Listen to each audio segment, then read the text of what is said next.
Hello, Sir Jose. Kumusta po? Redmond Toys Raymond here. So, ito sir. Testing lang natin sir yung unit na order nyo. The BFC, BCM, MCMR 11.5 Mark II or MK2. Okay, so yan. Black tan. Pag MK2, black tan. Pag MK1, all black.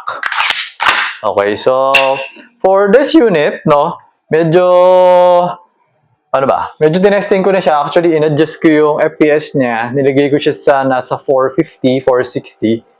Well, actually, inikot ko lang. Tapos, inikot ko lang ng 360 yung stock.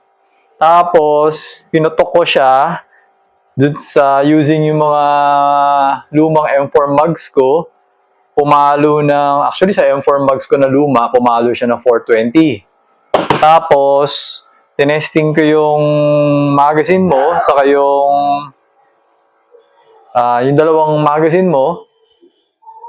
Yung isa, pumalo ng 452, tapos yung isa, pumalo ng 462. Okay, so, naisip ko, okay na. Kasi baka kasi gamitin mo siya sa yung mga games. Hindi ba parang 450 lang yung parang power doon, parang limit, di ba? So, sa tingin ko okay na to. Tapos, siguro if ever, gamitan mo na lang siguro ng 14 na gas if ever na maglalaro ka para mas stable, parang ganun, okay? So, hindi ko rin masyadong kabisado. So, ang gagawin natin ngayon is, kasi nakakaisang putok pa lang ako dito sa dalawang magazine mo. So, kasi paras ko sila nilagyan ng bala, no? Tag-isa pa lang. Yung isa nga 452, yung isa 462. So, ang gagawin natin is, ipaputok natin, check natin kung ano mangyayari doon sa FPS, kung bababa ba siya, kung malaki ba yung baba niya, or konti-konti lang, or parang stable siya. Kasi nga, yung mga 14 na gas, mas stable kasi yun. So, parang mas hindi yun basta-basta bumababa yung power niya. So, mas mataas yun, mas malakas yun. Tapos, yun nga, yung power niya, mas hindi mabilis bumaba. Parang ganun. Okay? So, to, testingin natin. So, lumalabas siya. So, mangyayari, if ever, na gumamit kayo ng 14, tapos medyo malakas, you have to reduce, you have to adjust yung NPAS, no? So, i-close mo siya. So, clockwise mo siya. Turn mo siya ng clockwise para mag-close, para bumaba yung FPS, yung power. Okay? So, eto. Hindi ko na matandaan kung alin dyan yung 452 kanina. So, anyway, pero ito, papakita ko sa iyo yan. May lumabas ako, 462. Okay? So, ayan. Ito, game. So, ito yung isang mag. No? Teka lang. May bala pa to eh. May bala pa. Okay. So, ito. Putok natin. Ayan. So, ngayon, nag-444. Siguro itong magazine yung nag-452 kanina. Ngayon, 444 siya. Okay. Nag-451 naman. Okay.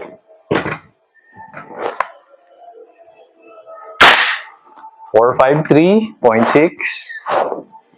Check natin yung stable niya, yung power niya. We're using 451.6. Medyo stable din pala, no? Kahit na...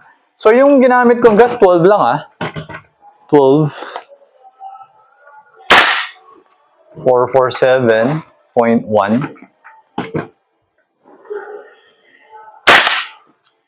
450. Okay. So, okay na rin pala to. 444.8. Okay.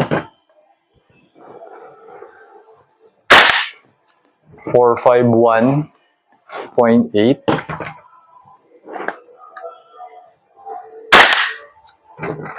446.1. Okay. So, medyo okay na rin pala, no? 441.7.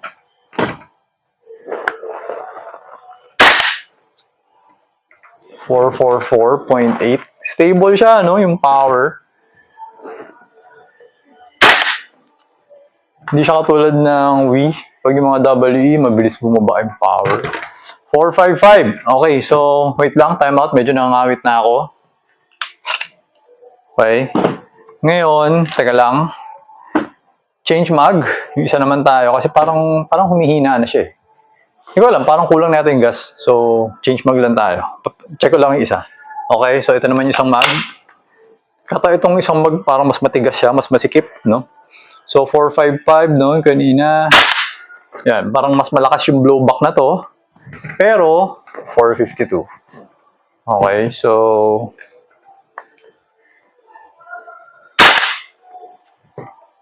$449.4. So, okay din pala. No? Kaya pala yun yung difference. Yun ang difference nung BFC tsaka yung mga Wii, yung ibang brand. Ito kasi, mas stable yung power nila. 451.9.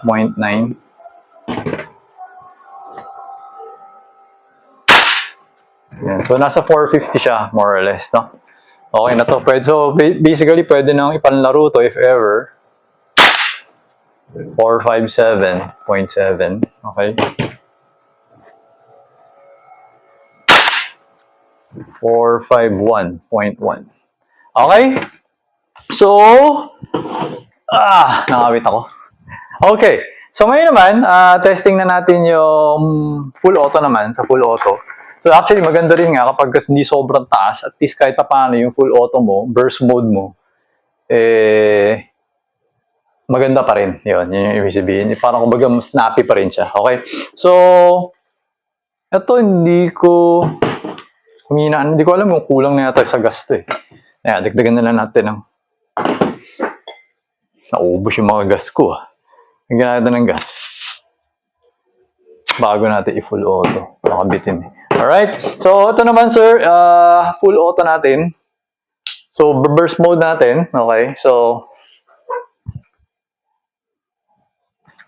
yan.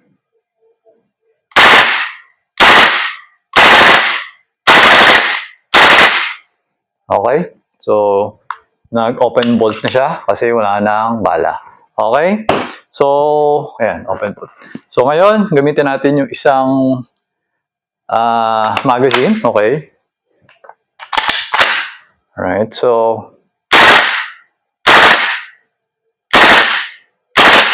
okay. Tumalsik yung papel. So, ayan, nag-open bolt na siya ulit kasi wala nang bala. Alright? So, ayun, Sir Jose, okay na tong unit mo. So, ipapako na siya para madala ko na siya sa courier. Okay? So, ayun, sir. Thank you for your order. Until next transaction po, always remember to stay safe, stay great, be good, and be thankful always. God bless po, sir. Bye-bye.